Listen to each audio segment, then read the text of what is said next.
बेइंतहा कमी महसूस हो रही है। जब से कमेटी 1977 में फॉर्म हुई सदर बशीरुद्दीन सैफ़ी साहब की रहनुमाई में, और उस वक्त हमारे साथ ये असरार अहमद चुंडू, लतीफ़ साहब और सीनियर साथियों में से रियासत वगैरह हैं, ये सब लोग बहुत सीनियर साथियों में से हमारा पूरा सहयोग दिया इन्होंने। तो जब कब्रिस्तान है, जब वहाँ पर भर जाता है तो वहाँ पर भी तो हम लोग फिर मिट्टी डाल के दोबारा से फिर उसको चालू करते हैं। इंतजाम हो सकता है, यानी कि हो सकता है, अगर शासन साथ दे इसमें। शासन साथ दे। शासन साथ कहाँ दे रहा है, शासन ने तो हमारे साथ और कर रखा है। मैं एम नफीस रशीद, आप देख रहे हैं भारत न्यूज़ 247। पिछले वर्ष भी मैंने ईद उल फितर के मौके पर कवरेज किया था, पूरी ईदगाह दिखाई थी, ईदगाह कमेटी से बात भी की थी। साथ ही साथ एक कमी आज खल रही है, पूर्व यानी कि सदर, जो पूर्व सदर थे उनका इंतकाल हो गया और उनके इंतकाल के बाद में ये पहला ईद उल फितर आई है। पूरी कमेटी से मैंने लगभग कैमरे से हट के भी बात की तो सबके सब उदास भी हैं और बहुत सी बातें यानी कि मैं बताना चाहूँगा। जैसे कि ईद उल फितर की नमाज़ जो सुबह 7:30 बजे अदा की गई, उससे पहले यानी कि पूरी कमेटी ने ईदगाह के लिए लगभग एक हफ़्ता तो मुसलसल मेहनत करते हुए पूरी ईदगाह को तैयार किया। उसके बाद में यानी कि जो सारी परमिशन थी वो पूरी मुकम्मल कराने के बाद में सब इंतजाम लगभग पूरे कर दिए गए और आज हज़ारों की संख्या के अंदर ईदगाह कोटला में मयूर विहार के अंदर भीड़ जुटी और नमाज अदा की गई। इसी के साथ ये भी जानकारी देना वाजिब है क्योंकि प्रशासन ना हो तो बड़ा मुश्किल हो जाता है किसी भी सिस्टम को समेटना, बहुत बड़ी भीड़ को यानी कि कंट्रोल करना। इस तरह से ही अगर मैं ये कहूँ कि भाई एमसीडी के कर्मचारी मुझे आज झाड़ू लगाते हुए दिखाई दिए तो यानी कि ईदगाह कमेटी के साथ में मिलकर पुलिस प्रशासन भी व्यवस्था को बनाने में पूरी तरह मुस्तैद थी। मैं सारे के सारे विजुअल दिखा रहा हूँ, आहिस्ता आहिस्ता लोग आने शुरू होते हैं। सुबह से ही मैं यहाँ पर कैमरा लेकर मुस्तैद था और पूरी टीम के साथ वर्किंग कर रहा था ये और जानने की कोशिश कर रहा था कि कितनी आबादी यहाँ इकट्ठा हो जाती है। तो लगभग मैं समझ रहा हूँ कि जितनी मैं भीड़ देख पा रहा हूँ उस भीड़ को देख कर अंदाज़ा लग रहा है कि लगभग 15,000 से 20,000 के बीच की ये भीड़ होगी। अब थोड़ी सी बातें और भी आ जाती है कि जिस तरह से हम नज़र डालते हैं तो बहुत सी चीज़ें ऐसी हैं कि लगता है कि हाँ ईदगाह वाकई में छोटी पड़ रही है। ईद यानी कि ईद की नमाज़ रोड पे भी अदा की गई और बाकी गलियों में भी अदा की गई है। मैंने पूरी कोशिश की उन सब विजुअल को लेने की कि जहाँ जहाँ कमी पड़ रही थी उन सब चीज़ों को मैं अपने कैमरे में कैद कर लूँ। मैंने ये भी देखा कि भाई टाइम टू टाइम झाड़ू लग रही थी। झाड़ू हालांकि हो सकता था कि 3, साढ़े 3, 4 बजे लग जाती तो उस समय धूल ना उड़ती, नमाजी आ रहे थे और धूल उड़ रही थी। खैर आगे को एमसीडी के लोग ध्यान रखें जिससे कि व्यवस्था बनी रहे क्योंकि कहीं ना कहीं एक ईद उल फितर की नमाज़ पढ़ने आता है आदमी तो कोरे कपड़े या नए कपड़े मतलब बिल्कुल पहन के आता है। वो चाहता है कि भाई मैं फ्रेश जगह पर जाकर नमाज अदा करूं। मेरे साथ में हैं जनरल सेक्रेटरी साहब जो कि डॉक्टर भी हैं और साथ में पहले मैं ये भी बता दूं कि इस समय यानी कि टीम में जो है ये बात देखी जा रही है कि बिना सदर की टीम यानी कि है और अभी तक वो यानी कि चुनाव नहीं हुआ है। खैर उसकी बात अलग से हो जाएगी, पर हाँ पूर्व सदर को लेकर जो खराज अकीदत पेश की गई है मैं सबसे पहले उनसे बात करूंगा। मैं सुन रहा था, बात हो रही थी कमेटी के अंदर कि पूर्व सदर को लेकर आपने खराज अकीदत पेश की, वो क्या क्या बातें हुई थी यानी कि सदर को लेकर और कितनी कमी महसूस हो रही है आज आपको? बेइंतहा कमी महसूस हो रही है। जब से कमेटी 1977 में फॉर्म हुई सदर बशीरुद्दीन सैफ़ी साहब की रहनुमाई में, और उस वक्त हमारे साथ ये असरार अहमद चुंडू, लतीफ़ साहब और सीनियर साथियों में से रियासत वगैरह हैं, ये सब लोग बहुत सीनियर साथियों में से हमारा पूरा सहयोग दिया इन्होंने। और हमने यहाँ पर एक फावड़ा लेके बैठे थे सूफ़ी मोहम्मद मोइनुद्दीन साहब और उनकी अगुवाई में उसके बाद ये सब ईदगाह और तामीर ये जो देख रहे हैं तामीरात नज़र आ रही हैं। उसके बाद हमारे साथ हम चले थे, अकेले ही चले थे, साहब मंजिल मगर लोग साथ आते गए और कारवां बनता गया। तो रियाजुद्दीन सैफ़ी साहब उसके बाद और बहुत से साथी मेरे महमूद और मुबीन और ये सब राणा साहब हमारे और बहुत से नाम नहीं आते, खालिद साहब हमारे साथ हैं, ये खालिद साहब और शाहिद साहब दिखाई दे रहे हैं आपको। ये सब हमारे साथ रहे और आप उसके नतीजे में आप देख रहे हैं ये बहुत शानदार एक ईदगाह तामीर हो चुकी है, मस्जिद तामीर हो चुकी है और अल्लाह ताला और इसको तरक्की देगा इंशाल्लाह। मेरा कहना यही है कि आप सब लोग अपने बुज़ुर्गों को ज़रूर याद रखें। सूफ़ी मोहम्मद साहब का इंतकाल हो चुका है, अब हमारे ज़ेर गौर है ये मसला। अब हम सब कमेटी वाले मिलकर फैसला कर लेंगे इसके लिए कि आगे सदर कौन होगा और इंशाअल्लाह जल्द ही इस फैसले से आवाम को आगाह कर दिया जाएगा। टीम पूरी काम कर रही है, पूरी टीम हमारे सब एक दूसरे से मिलजुल कर, किसी तरह का कोई ना इत्तेफाकी नहीं है, कोई झगड़ा नहीं है।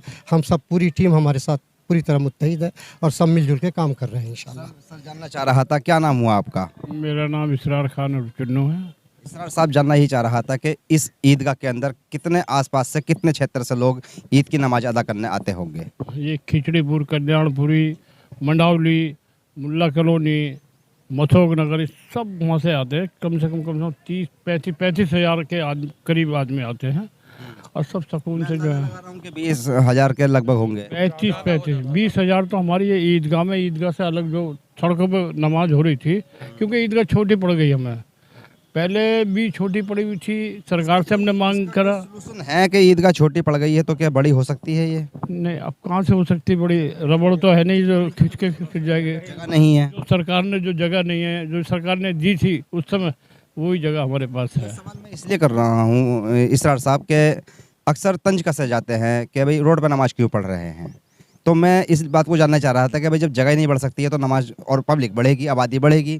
सवाल ये भी आता है कि प्रशासन की ओर से कैसा इंतजाम रहा आज का? इंतजाम बहुत लाजवाब रहा, बहुत सुंदर रहा, बहुत माकूल रहा, क्योंकि सारा इंतजाम जो है हमारे जो दिल्ली सरकार ने इन्होंने ही करा है। और क्या है दूसरा, मस्जिदों में भी ऐलान कर दिया सब कि भाई अपनी अपनी मस्जिदों में ही पढ़ा लो, जगह कम की वजह से। हाँ, जगह ये निकाला गया मामला, निकाला गया है, जगह कम की वजह से आप अपनी अपनी मस्जिदों में भी अदा कर लो।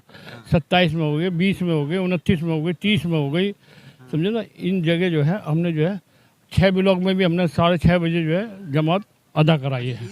मतलब ईदगाह से पहले नमाज अलग अलग जगहों पर हो चुकी है? हो चुकी है, नहीं तो वो लोग यानी कि कमेटी के मेंबर बन के पहले यहाँ पे लगे हुए थे। ऐलान कर दिया था। हाँ भाई, ऐलान कर दिया था, हर मस्जिदों में गए थे हम। मैं देख रहा था कि मैंने काफ़ी चेहरों को मैं दिखा रहा हूँ कि ये सब खिदमत खल्क कर रहे थे, यानी कि ऐसा लग रहा था कि भाई मैं तो चलो कैमरा चला रहा हूँ, काम कर रहा हूँ मैंने फिर भी नमाज अदा की, पर वो लोग नमाज नहीं पढ़ रहे थे। तो मालूम यही हो रहा है अब कि किसी मस्जिद में 6:30 बजे, किसी में 6 बजे, किसी में 6:45 बजे नमाज पढ़ के सब वो लोग कमेटियों के जो जिम्मेदार, ईदगाह कमेटी के जो जिम्मेदार लोग हैं, वो सारे के सारे ईदगाह पहुंच चुके थे। और वो वॉलंटियर बनके जो जिस तरह से काम करते हैं, जैसे कि पहले संख्या में मैं बता चुका था पिछली वीडियो के अंदर कि लगभग 200 से ऊपर इन्होंने संख्या वॉलंटियर की बढ़ा दी है। पहले 30-40 हुआ करते होंगे, 80 हुआ करते होंगे, पर अब के जो मैंने देखे हैं वॉलंटियरों की लाइन लगी पड़ी थी। और ये भी देखने को आ रहा था कि पूरी मुस्तैदी के साथ लगे पड़े थे। सर जानना ही चाह रहा था मैं, आप आइएगा ज़रा, थोड़ा सा बात करनी मुझे, कि जिस तरह से ईदगाह छोटी पड़ रही है, प्रशासन चलिए मानते हैं कि इंतजाम कर रहा है, फिर भी अगर माना जाए भविष्य के लिए क्या ऐसा कोई मुनासिब सा रास्ता है कि ईद जैसे मस्जिद को 2 मंजिल बना दिया जाता, 3 मंजिल, ईदगाह बन सकती है या नहीं बन सकती है? बनने को सब कुछ बन सकता है, लेकिन अगर हमारी प्रशासन हमारा साथ दे तो।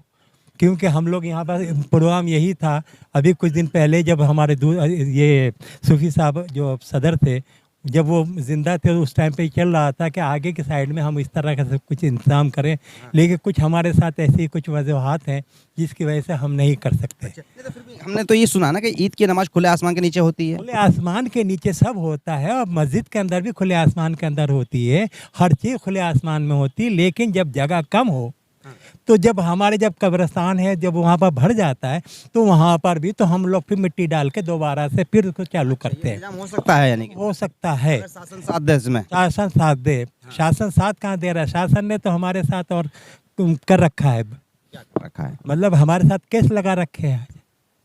हाँ, हम तो ये चाहते हैं कि प्रशासन हमारा साथ दे, हम जायज़ हैं। इसमें पार्टी नहीं बनता कि आप लोगों की बात नहीं सुनता? हमने पार्टी बना रखा, लेकिन पार्टी इतना वो ध्यान कहाँ वक्फ बोर्ड बनाते, राजनीति है ये। सब राजनीति है, वरना हम तो इसको अब तक बहुत अच्छा और बना देते हैं। चेयरमैन साहब, ये बात पिछली बार भी आई थी कि दीवार टूट गई, काम नहीं हो रहा। मैं अमानतुल्लाह साहब को ये वीडियो टैग कर रहा हूँ, चेयरमैन को, और जरा जान लें वो अच्छी तरह से कि ईदगाह मयूर विहार, कोटला गांव मयूर विहार की ईदगाह कोई छोटी मोटी ईदगाह नहीं है। और यहाँ बताया जा रहा है कि आप यहाँ कई बार आ चुके हैं, और ये इलाका भाई पहले से आम आदमी पार्टी वालों का तो जुड़ा पड़ा है, आप तो वैसे विधायक भी हैं। तो कुल मिलाकर बात ये आती है कि जब इतना बड़ा यहाँ पर क्राउड है पब्लिक का, तो आप ये क्यों नहीं तय कर पा रहे हैं कि ईदगाह के बराबर में एक बड़ा मदरसा है और जो दीवार है वो दुरुस्त हो, और आप पार्टी बन के इसके लिए आसानी करें। तो ये भी थोड़ी और बात कर लेता हूँ मैं जी, ये मैं बात कर लेता हूँ, थोड़ा बात ये भी आती है कि जिस तरह से यहाँ क्राउड बढ़ रहा है और मतलब आबादी बढ़ रही है, तो इसके लिए मदरसे की जो ज़मीन है ये तो मस्जिद से, ईदगाह से आगे जा रही है, तो इसमें कैसे अदा हो पाएगी नमाज? मस्जिद तो बिल्कुल हद से बाहर है, तो वहाँ तो ईद की नमाज हो नहीं सकती। तो क्योंकि मस्जिद ईदगाह का तो मेंबर ये है, हाँ। तो इसके पीछे पीछे नमाज हो सकती है इधर, इसीलिए सड़कों का इस्तेमाल होता है। मजबूरी है, वो एक मजबूरी है, और कोई इसका वो नहीं है। हमारे पास कोई वो नहीं है, ऑप्शन नहीं, कोई जगह नहीं है आगे हमारे पास ज़्यादा, और इतनी बड़ी जगह है, काफ़ी सारे लोग यहाँ आ जाते हैं, इसीलिए मस्जिदों में नमाज होती है। बहुत मसला है। बहरहाल कुल मिला के कमेटी का साथ अगर बगैर वोट देता है और दिल्ली सरकार व केंद्र सरकार, और खास करके आज के मौसम में दे दोगे तो मज़ा आ जाएगा, क्योंकि वोट तो ये भी देते हैं ना। तो कुल मिलाकर मैं तो ईद उल फितर पर यही जानने की कोशिश कर रहा हूँ कि आज ईदगाह की सबसे बड़ी समस्या है क्या। वो समस्या यही है कि यहाँ वजू खाना बहुत छोटा है। ऐलान करना पड़ता है 3 दिन 4 दिन पहले कमेटी को कि भाई वजू अपने घर से करके आएँ। क्यों करके आएँ? क्योंकि वजू खाना छोटा है। वजू खाना बड़ा होगा तो भाई ज़्यादा लोग यानी कि वजू कर लेंगे। इसी तरह संजय की भी कहा गया, इसी तरह पैदल को भी कहा गया, क्योंकि पार्किंग नहीं है। भाई पैदल आने के लिए सिर्फ इस वजह से बोला गया था। मैं जानने की कोशिश कर रहा था कि क्यों पैदल आए कोई आदमी, तो मालूम यह हुआ कि वो लोग यहाँ पर पार्किंग नहीं है। गाड़ी खड़ी कहाँ करवाएंगे? जहाँ नमाज पढ़ वहीं लोग नमाज पढ़ेंगे, तो पार्किंग की व्यवस्था करनी चाहिए। तो ये सब प्रशासनिक अधिकारियों के काम हैं, वो जागें और काम करें। कुल मिलाकर दिखाने का मकसद यही था कि अब ईद उल फितर की नमाज तो हर वर्ष होगी और ईद उल अजहा की भी होगी। ये मदारिस और मस्जिदें, ईदगाहें, वे सारे मंदिर भारत की आवाम के होते हैं, जनता के होते हैं, और इनसे आस्था का जुड़ाव होता है। बनाएं और आगे बढ़ते रहें। मैं एम नफीस रशीद, आप देख रहे थे भारत न्यूज़ 247।